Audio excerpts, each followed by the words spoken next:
bon dara xewul ça veut dire que bëri na coow parce que coow li parce que c'est Momo Cissé qui a parlé du dossier Adji Sarr. Du dossier Sweet Beauté quand même et j'ai eu la malchance d'être le seul journaliste qui a eu accès très tôt ci dossier Adji Sarr bi ci Adji Sarr.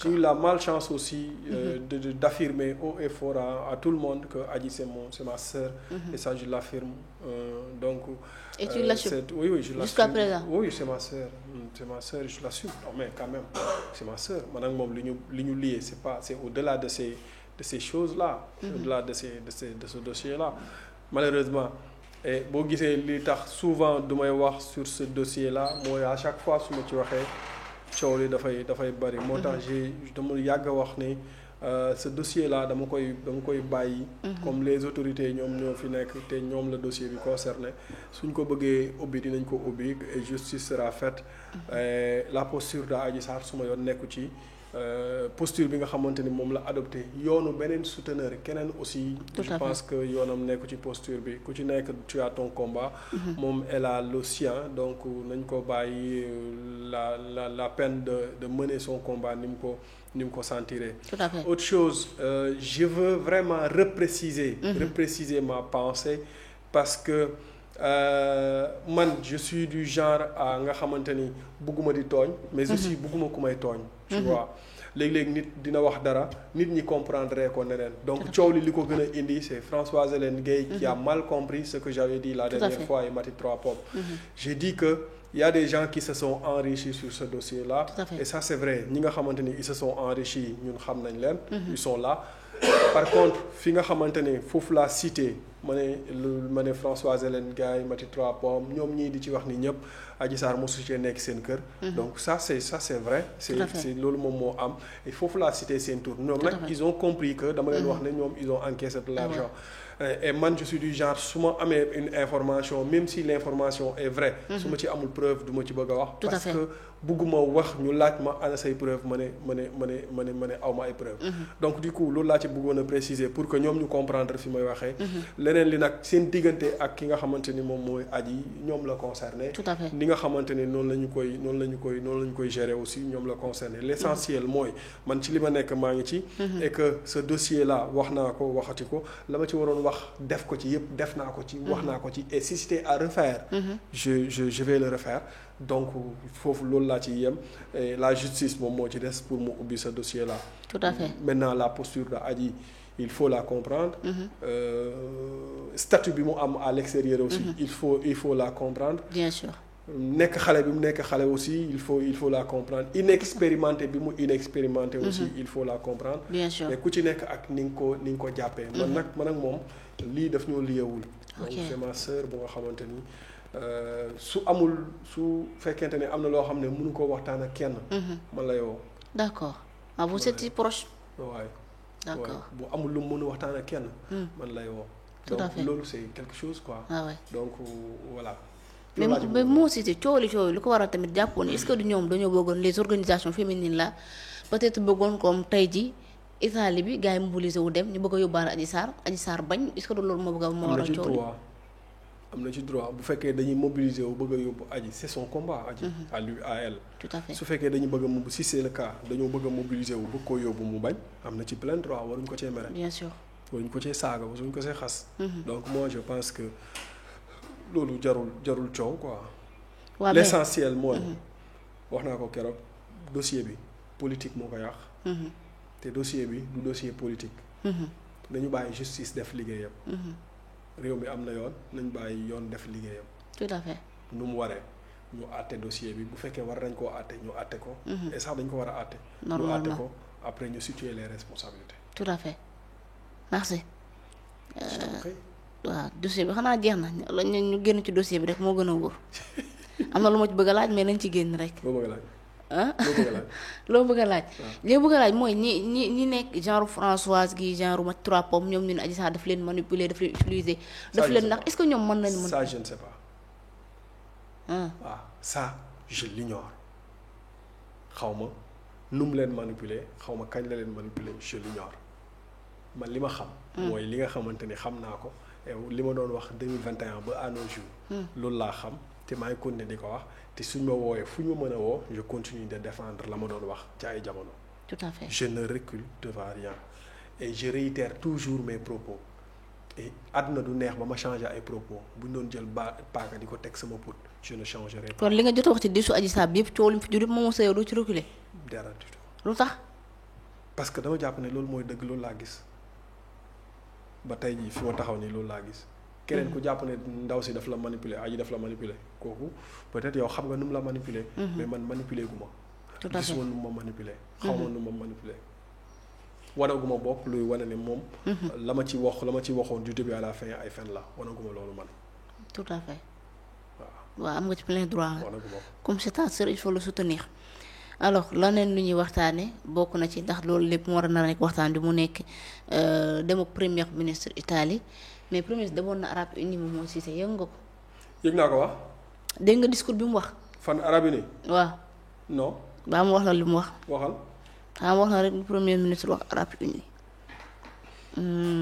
nee na nekk ñëwuñu Arabes Unis pour quémander demuñu fa pour tendre la main demuñu fa pour guetter des dons wala di demander aide dañ faa dem pour des échanges pour investissement pour des partenariats waaye tamit benn puissance mënuñoo imposer quoi que ce soit loolu wax Arabes Unis laa tax ma fay jógee di dem Italie. d'accord Adji. il faut comprendre que les États n'ont pas d'amis, ils n'ont que des intérêts à défendre. Tout à fait. Le Sénégal a ses intérêts avec ses ressources. Les autres puissances ont leurs intérêts avec leurs ressources. ak seeni moyens. ak lu ñu mën a jàppale. État bu Sénégal n'est pas un état bu nga xamante ni dafa fermé. C'est une république bu nga xamante ne souveraineté bi ñuy woote wala bi nga xamante ni moom lañ bëgg. mooy souveraineté boo xam ne dafay ànd ak ouverture. Tout à fait. mën naa comprendre rééquilibrage maanaam joyanti li nga xamante ne moom mooy suñu diggante ak yeneen puissance yi ak suñu jëflante ak ñoom ci coopération ak ci lu nekk mais waruñoo aussi wane faiblesse bu nga xamante ni maanaam dañuy tordre le bras. Tout à fait. Faiblesse boobu nag dañ ko wane depuis le début situation économique bi nga xamante ni moom lañ nekk di dund nii loolu ce sont des discours yu nga xamante ne ñoom ñu ngi koy regretter.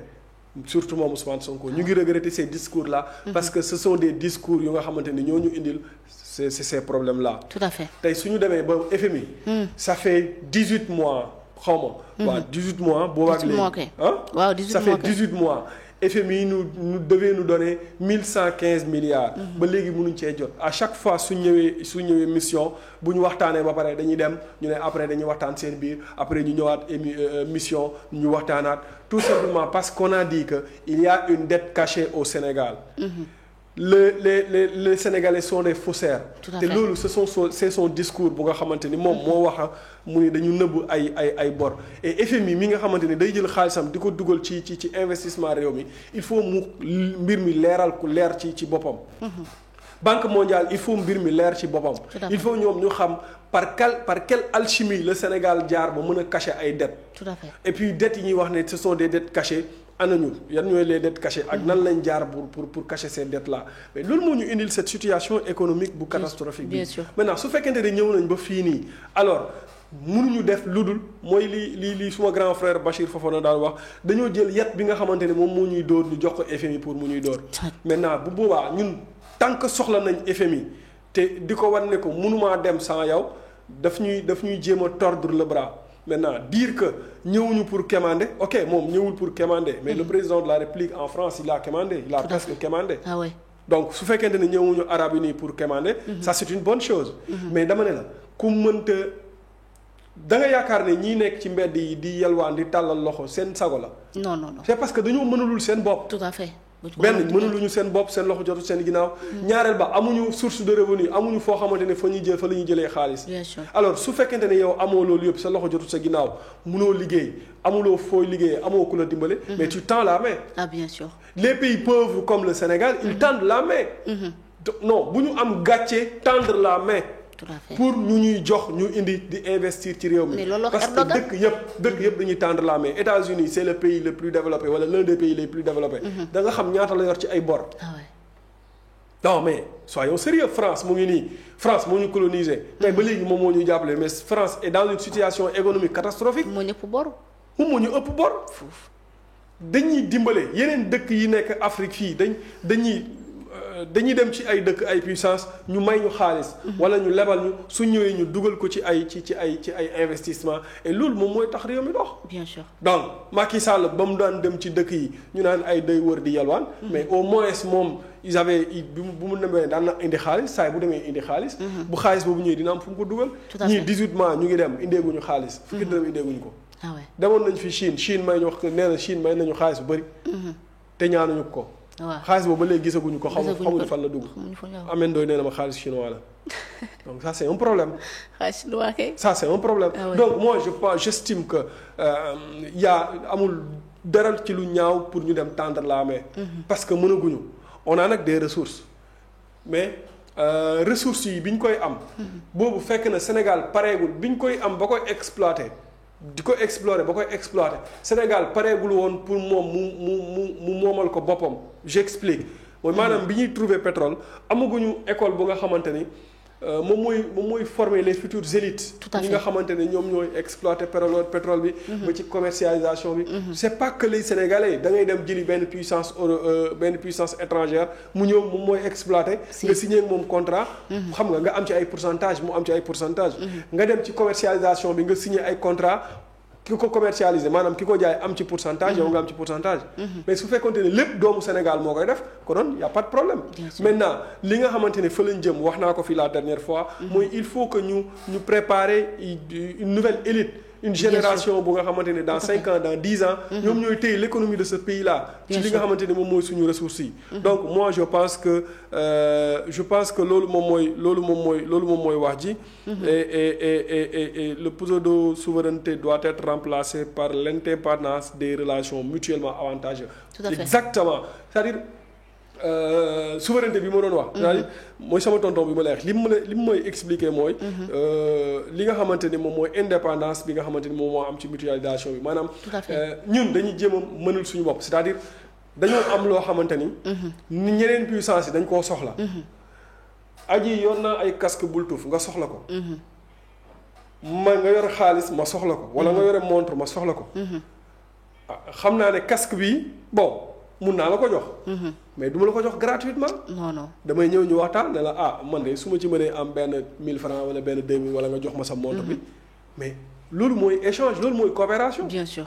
mais du ma ñëw jox la suma casque Bluetooth après toog dootuma amati leneen. non. donc Sénégal ci posture boobu la nekk. et ci posture boobu la mos a nekk. tout à fait. Sénégal mosul jugee ci posture boobu noonu. dem négocier ay convention ay contrat dem waxtaan ak ay nit ne leen kat lii la ci Sénégal di am lii ngeen ci am. c'est ça. Et dans tous les États ça se passe comme ça. Donc moi je pense que li nga xamante ni moom la ñu war a def rek mooy ñu bàyyi discours yi. te nekk ci dëgg-dëgg liggéey bi quoi. parce bien que sûr c'est mieux. bientôt seen mandat ñaar. da bëreetul de 3 ans presque ak année électorale bu ñu ko ci boole mu daal di. mu wàññeeku baax a baax 2027 bi élection yi. parce que dina am maanaam